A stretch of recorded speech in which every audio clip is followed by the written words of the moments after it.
விடுதலைக்காக நாம் மதிப்பிட முடியாத உயிர் தியாகங்களை செய்திருக்கின்றோம். இந்த மண்ணில் இந்த மன்றத்தின் முன்கூட ஈகை பேரொளி முருகதாசனுடைய மரணம் நிகழ்ந்திருக்கின்றது. எமது விடுதலைக்காக மனித சாசனம் எழுதி வைத்து 2009ஆம் ஆண்டு இதே திடலிலே உயிர்விட்ட முருகதாசனின் நினைவிலே நின்று ஒன்று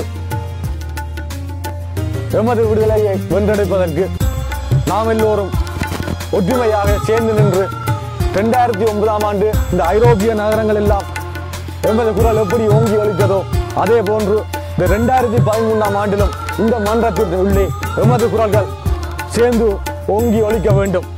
தாகமும் சோகமும் மாறாமல் எமது விடுதலை பயணம் சென்று கொண்டிருக்கின்ற இந்த வேளையிலே இந்த ஆண்டிலே இந்த உயிர் தியாகங்களில் நின்று கொண்டு எமது விடுதலையை வென்றெடுப்பதற்கு நாங்கள் எல்லோரும் ஒற்றுமையாக நின்று சேர்ந்து நின்று போராட வேண்டும்.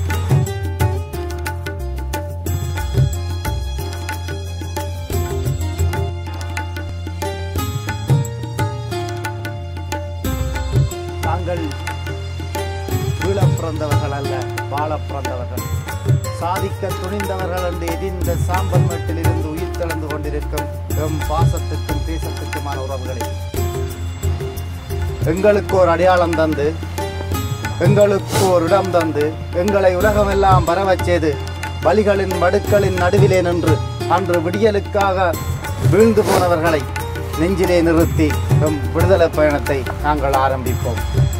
2009 மே 18 இதே இடத்தில் வந்து எங்கள் உறவுகள் அழிக்கப்படுகின்றன, எங்கள் தேசமே நாசமாக்கப்படுகிறது, எங்களை காப்பாற்றுங்கள் என இவர்களிடம் மண்டியிட்ட போது உங்கள் சூரியன் மறைந்து விட்டான், உங்களுக்கு நீ இருண்ட காலம் என எங்களுக்கு தீர்ப்பு கூறி இதுவரை காலமும் எங்களை வெளிச்சத்தில் வரவிடாமல் இன்னும் மௌனித்துக் கொண்டிருக்கும் இவர்களை பார்த்து ஒன்று சொல்லாமல் நான் நினைக்கின்றேன். எங்கள் கதிரவன் எங்களுக்கு ஒரு வெளிச்சம் தர காத்திருக்கின்றான். இவர்கள் மௌனத்தால் நாங்களே எங்கள் விடியலை நோக்கி பயணிக்கும் நாளை இவர்களே தந்து கொண்டிருக்கிறார்கள். ஆகவே எம் பாசத்துக்கும் தேசத்துக்குமான உறவுகளை மரணித்துக் கொண்டே இருக்கிறது ஈழ தேசம், இரவறி பிடித்துக் கொண்டிருக்கிறது சிங்கள தேசம், இன்னும் மௌனித்துக் கொண்டே இருக்கிறது இந்த சர்வதேசம். இனியும் இதை நாம் செய்ய போகின்றோம். இனியும் இதை நாம் மனுவாய் எழுதி மாற்றான்காலில் மண்டியிடப் போகின்றோம். இனியும் எவர் வீட்டு வாசலில் மறியல் போராட்டம் நடத்த போகின்றோம். கண்டன குரல் கொடுத்தோம், கையெழுத்து பிரதிகள் அனுப்பினோம், கருப்பு கொடி கட்டி கர்த்தாலும் அனுசித்தோம். கண்டுகொண்டனவா இந்த உலகம். அமைதி பேரணி, ஆர்ப்பாட்ட பேரணி, மெழுகுவத்தி போராட்டம், பணிப்புறக்கணிப்பு, பாதைகள் அடைப்பு கவனத்தில் எடுத்தனவா இந்த அரசுகள். உண்ணாவிரதம் இருந்தோம், உள்ளத்தால் வேண்டினோம். இறுதியாய் உடலையும் உயிரையும் எரித்து தீயிலே கருகி நின்றார்களே முருகதாசன் போன்ற எம் உறவுகள். கண்களை துறந்தனவா இந்த அரசுகள், கைகளை கொடுத்தனவா இந்த உலக நாடுகள். என் தேச உறவுகளே, இன்னுமா எதிர்பார்ப்பு, இனியுமா எங்களுக்கு ஒரு தீர்வு? எழுவோம், ஒரு சக்தியாய் சேர்ந்தெழுவோம், எதிர்கொள்வோம், இனிவரும் இடர்களையும் எதிர்கொள்வோம். வருகின்ற வழிகளில் இருந்தே வலிமை பெறுவோம். இந்த உலகந்த கற்றுத்தந்த பாடங்களில் இருந்து எம் விடுதலைக்கான பரீட்சைக்காக நாங்கள் தயாராகுவோம். என் தேச உறவுகளே, முருகதாசன் மூட்டிய தீயில் இருந்து நான் உங்களுக்கு ஒன்று சொல்ல விரும்புகின்றேன். இந்த நாள் தமிழன் வீழ்ந்தான் என்று வரலாற்றில் எழுதப்படக்கூடாது. உலக தமிழன் விழித்தான், போராடினான், ஜெயித்தான் என்று எழுதப்பட வேண்டும். கவலை சுமந்து கண்ணீர் சிந்துவதை விட இலட்சியம் சுமந்து இஜத்தம் சிந்துவது எவ்வளவோ மேலானது. முடங்கி கிடப்போமானால் சிலந்தியின் சிறை பிடிக்கும், எழுந்து நடப்போம், எரிமலையும் வழி கொடுக்கட்டும். காத்திருப்பதில் எமக்கு எந்த கலக்கமும் இல்லை. எம் விடியலை எட்டும் வரை விஞ்சாத வீரத்தோடு, விண்ணை எட்டும் பலத்தோடு, அசையாத ஈழ இலட்சியத்தோடு எம் விடுதலையை பயணிக்கும் நாள் இவர்களே தந்து கொண்டிருக்கிறார்கள். என் தேச உறவுகளே, இதக்கமற்ற அரக்கைனமே, மானுடனாய் பிறந்துமா உங்களிடத்தில் பரிவு இல்லை.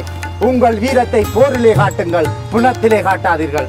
உங்கள் செயல் கண்டு வெக்குண்டு வேதனைப்படுகிறது. உங்களுக்கு அள்ளி அள்ளி தந்து எங்களை அழிக்க சொன்ன இந்த உலகமே, ஒன்று மட்டும் புரிந்து கொள்ளுங்கள். நாங்கள் எரிந்து போக ஒன்றும் சருகுகள் அல்ல. காற்று எங்கெல்லாம் பரவி இருக்கிறதோ அங்கெல்லாம் சிதறி கிடக்கும் எரிமலைகள். நாங்கள் மௌனித்து விட்டோம் என்பதற்காக உங்கள் கோழைத்தனங்களை எங்கள் உறவுகள் மீதும் கல்வி சமூகம் மீதும் மீண்டும் மீண்டும் காட்டிக் கொண்டிருக்காதீர்கள். ஒன்று மட்டும் புரிந்து கொள்ளுங்கள், எரிமலை வெடிக்காத வரைக்கும் அமைதியாய்த்தான் இருக்கும். அது வெடிக்குமே ஆனால் நீங்கள் எல்லோரும் முடங்கி கிடப்பீர்கள். வீரத்துக்கும் மீரத்துக்கும் பாசத்துக்கும் கற்புக்கும் புகழ் போனதென மார்பு தட்டிக் கொள்ளும் எம் பாரத தேசமே, உங்களை நாங்கள் ஒன்று பார்த்து கேட்க விரும்புகிறோம். எங்கள் உறவுகளின் ஆயிரம் மங்கையரின் கற்பை சூறையாடி, எங்கள் உறவுகளை ஆயிரம் விதவைகளை ஆக்கி, எங்கள் உறவுகளை ஆயிரம் பிஞ்சுகளை கொண்டு குவித்து, எங்கள் உறவுகளை ஆயிரமாய் கொண்டு குவித்து விட்டு என்னமா எங்கள் மீது உள்ள கொலவரியும் பழிவாங்கலும் உங்களுக்கு அடங்கவில்லை. இப்பவும் நாங்கள் உங்களுடன் சேர்ந்து வாழத்தான் விரும்புகிறோம். ஆனால் நீங்களோ உங்களை அழிக்க நினைக்கும் நாடுகளுடன் சேர்ந்து நிற்கும் அரசுகளுக்கு அள்ளி கொடுத்து இன்னும் எங்களை அழித்துக் கொண்டே இருக்கிறீர்கள். ஒன்று மட்டும் புரிந்து கொள்ளுங்கள், நீங்கள் அன்று விழுந்த போது தமிழன் தான் தாங்கி பிடித்தான். இனி நீங்கள் விழுந்தாலும் எங்களுக்கு அவமானம். ஏனென்றால் நீங்கள் எங்கள் தொப்புள் கொடி உறவுகள். எங்களை வதைக்கின்றவர்களே, நாங்கள் இதுவரைக்கும் தான் சிறுபான்மைகள். இப்போ 7 கோடியை தாண்டி நிற்கின்றோம். 8வது இடமெல்லாம் நாங்கள் தான் நிற்கின்றோம். இனியாவது கொஞ்சம் சிந்தியுங்கள், செயல்படுங்கள், முடிவெடுங்கள். இல்லையே இந்த கேள்விக்கான பதிலுக்கு எங்களை ஆளாக்கி விடாதீர்கள்.